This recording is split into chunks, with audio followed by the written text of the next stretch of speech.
بنورنا الدنيا وننشر في الفضاء أملا ونعلي عزم همتنا فمن طلب العلا وصل. بسم اللہ الرحمن الرحیم.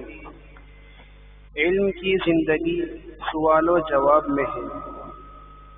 داؤد ابن جراح فرماتے ہیں کہ حضرت سفیان ثوری رحمہ اللہ عسقلان تشریف لائے اور 3 دن قیام فرمایا.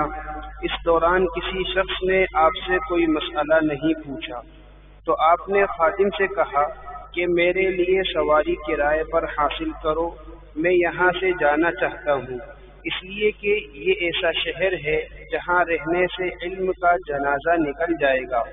یعنی جب کوئی مسئلہ پوچھنے والا ہی نہ ہوگا تو علمی ماحول باقی کیسے رہے گا. 2 طبقوں پر اصلاح کا مدار.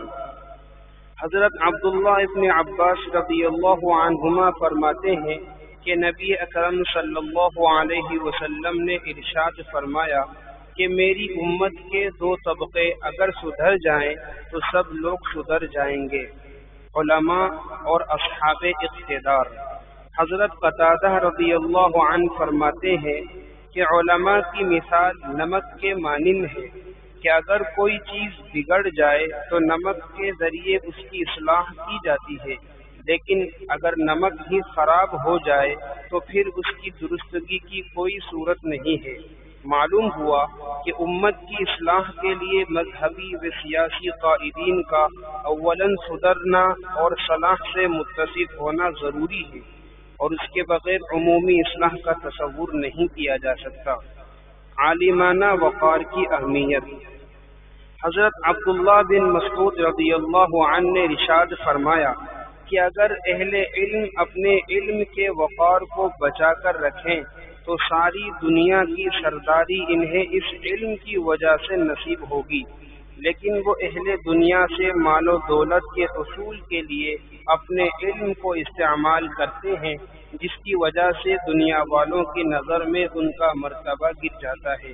حضرت عبداللہ ابن عباس رضی اللہ تعالی عنہما کا ارشاد ہے کہ اگر حاملین علوم نبوت علم کے تقاضوں کو بجا لائیں تو اللہ تعالی فرشتوں اور نیک لوگوں کے محبوب بن جائیں اور لوگوں کے دلوں میں ان کی دھاک بیٹھ جائے.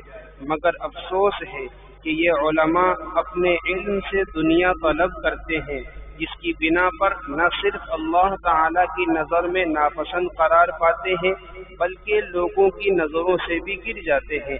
مشاہدہ بھی یہی ہے کہ عزت کے قابل وہی عالم سمجھا جاتا ہے جو اپنے علمی وقار کی حفاظت کرے اور اپنے دینی منصب کو مادیت کے اثرات سے داغدار نہ ہونے دے. وفقنا اللہ و ایاکم.